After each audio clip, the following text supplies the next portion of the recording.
ആരാ മോളെ? അയാളാ വിനയൻ.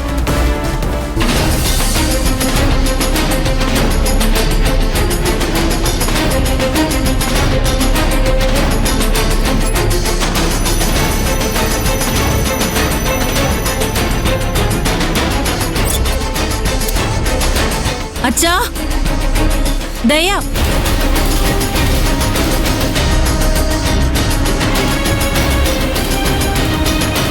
മോളെ, മോളെ, നിനക്ക് എന്താ പറ്റിയ? നീ എന്താ ഇയാളുടെ കൂടെ? അയ്യോ, എന്താ മോളെ ഇത്? ബ്ലഡോ? എന്റെ കയ്യിൽ മുഴുവൻ ബ്ലഡ് ആണല്ലോ. ഇതെന്താ സംഭവിച്ചത്? എന്താ വിനയത്? എന്താ എന്താ എന്താ മോളെ? വിനയ, എവിടെന്നാ നീ ഇവിടെ കൂട്ടിക്കൊണ്ടുവന്നത്? ഞാൻ ഇങ്ങോട്ട് വരുമ്പോ വഴിയിൽ വെച്ച അച്ഛ ദയെ കണ്ടത്. ഇവളാ നിതിനെ കുത്തി വീഴ്ത്തിട്ട് ഓടി വരിക. കുത്തി വീഴ്ത്തി? മോളെ, ഇതെന്തൊക്കെയാ മോളെ കേൾക്കുന്നത്? നിന്നെ അവന്റെ കയ്യിൽ നിന്ന് രക്ഷിക്കാൻ ശബരി പണം കൊടുത്തതാണല്ലോ. പിന്നെ എന്തിനാ മോളെ ഇതൊക്കെ? എന്തിനാ നീ ഇങ്ങനെയൊക്കെ ചെയ്തത്? ചെയ്യേണ്ടി വന്നു പോയ അച്ഛ, എനിക്ക് ചെയ്യേണ്ടി വന്നു. അവൻ നന്ദുവിനെക്കാളും നിറകെട്ടവനാ. അവൻ എന്നെ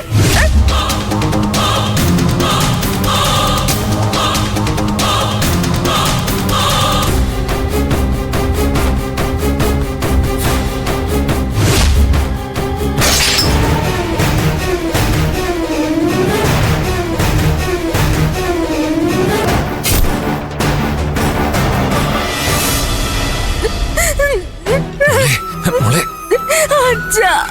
എന്റെ ഈശ്വര, എന്തൊക്കെ ചെയ്തിട്ടും എന്റെ കുഞ്ഞിന്റെ ദുരിതം തീരുന്നില്ലല്ലോ.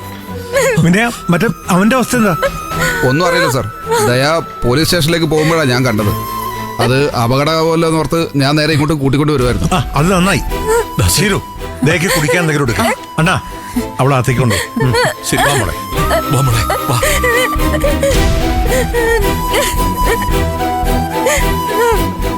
മോളെ, മോളെ, മോള് പേടിക്കണ്ട കേട്ടോ. അച്ഛനുണ്ട്. എന്റെ മോള് പേടിക്കണ്ട. അവന്റെ കയ്യിൽ നിന്ന് നീ എന്തായാലും രക്ഷപ്പെട്ടില്ലേ? ഇനി അച്ഛൻ നിന്നെ ആർക്കും വിട്ടുകൊടുക്കില്ല മോളെ.